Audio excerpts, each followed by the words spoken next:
día, mi nombre es Rosa Cecilia Moro Victorio y les voy a presentar la mecánica del IVA de la asignatura Contribuciones. Como ya lo mencioné, es la mecánica del IVA en México, del cual vamos a abarcar desde la conceptualización, elementos, las tasas y vamos a añadir ciertos ejemplos para comprender este ciclo complementario del IVA.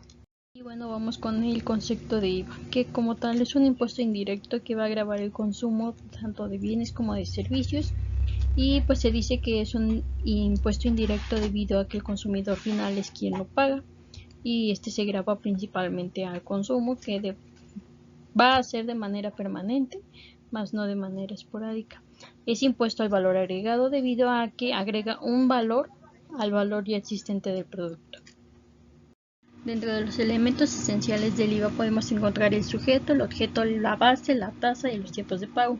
En este caso, el sujeto va pues a las personas físicas y morales que realicen las actividades que se señalan dentro de la ley del IVA. Dentro del objeto encontramos a estas actividades que se graban, las cuales son la enajenación de bienes, la prestación de servicios, el uso o goce temporal y la importación.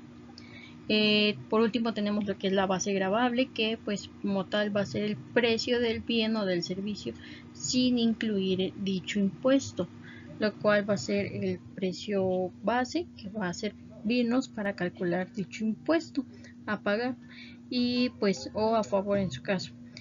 Como tal, esto lo encontramos dentro de la ley del IVA, que pues va a ser la que va a regular este impuesto dentro de los artículos del 1, el 5, 6 y 7.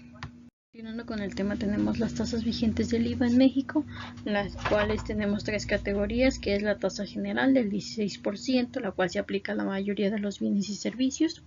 También tenemos lo que es la tasa del 0%, aplicada a productos de la canasta básica, libros y medicamentos, y la cual sí nos permite acreditar el IVA de compras. En cuanto a la tasa de exentos, tenemos a los servicios médicos, educativos y la renta de vivienda, la cual no va a generar el derecho a acreditar el IVA. Esto lo encontramos regulado dentro del artículo 2, 5 y 7 de la ley del IVA. Ahora, para el cálculo tenemos que tener claros tres conceptos, los cuales son el IVA trasladado, el IVA acreditable y el acreditamiento. El IVA trasladado va a ser aquel impuesto cobrado a los clientes por ventas y servicios gravados. En el caso del IVA acreditable tenemos que este impuesto va a estar pagado a proveedores en adquisiciones e inversiones del periodo, lo cual pasamos nosotros como el pasivo. En el acreditamiento tenemos el derecho a restar del IVA acreditable del trasladado para determinar el pago al SAT. Por tanto, vamos con el primer ejemplo. La problemática va a ser de un caso ficticio y se llama el sombrerero feliz. Esta es una empresa dedicada a la compra y venta de sombreros en el estado de Puebla, que pues como tal su actividad la grava a la tasa del 16%. En esto tenemos las operaciones de abril, que pues compró mercancía, tenemos una base de 150,000 pesos, tenemos una venta de mercancías por 250,000 pesos. El objetivo pues va a ser determinar el IVA a pagar al SAT en el mes de abril. Como primer paso tenemos lo que es el cálculo del IVA acreditable, para lo cual tenemos lo que es la base de los 150,000 pesos, así como la tasa aplicable, que es el 16%. Para esto vamos a ocupar la siguiente operación, que vamos a multiplicar los 150,000 por .16, que es el 16% convertido a decimales, y esto nos da un total de 24,000 pesos de IVA acreditable. El siguiente paso es el cálculo del IVA trasladado. Para esto tenemos la operación de la base gravable, que son 250,000 pesos, y la tasa aplicable, que sigue siendo del 16%. Para esto volvemos a hacer la operación como anteriormente se hizo, 250,000 por .16, recordemos que eso es el decimal del 16%. Este lo obtenemos dividiendo el 16 entre 100.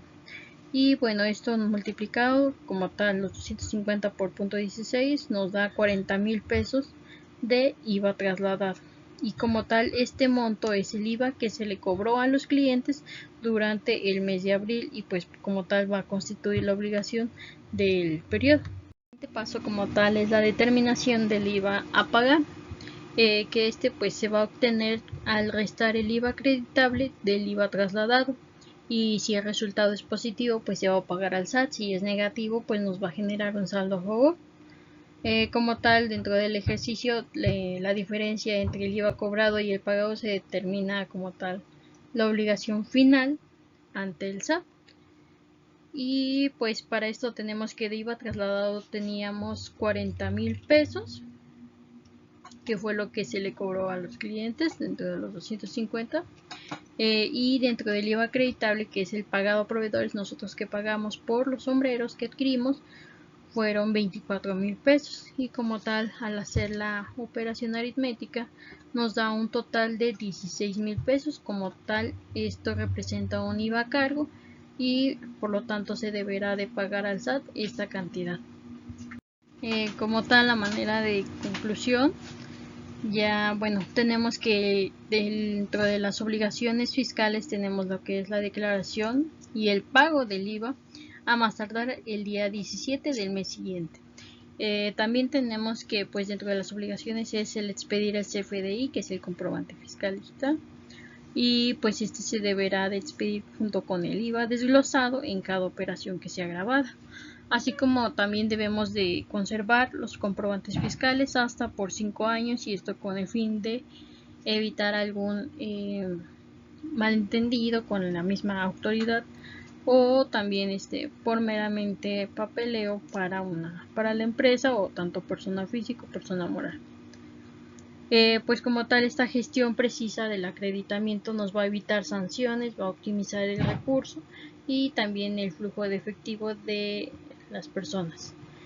Como tal, este impuesto al valor agregado, como se vio, es un impuesto que le va a dar valor a nuestro producto, pero no solo un valor directamente para el producto, sino meramente recordando que nosotros en el artículo 31 fracción cuarta estamos obligados a enterar nuestros impuestos al Estado. Entonces es una manera de contribuir, y pues como tal no debemos olvidar que esto es dentro de nuestras obligaciones como ciudadanos, tanto sea por consumo o por adquisición o por prestación de servicios. Eso es todo de mi parte, muchas gracias, buen día.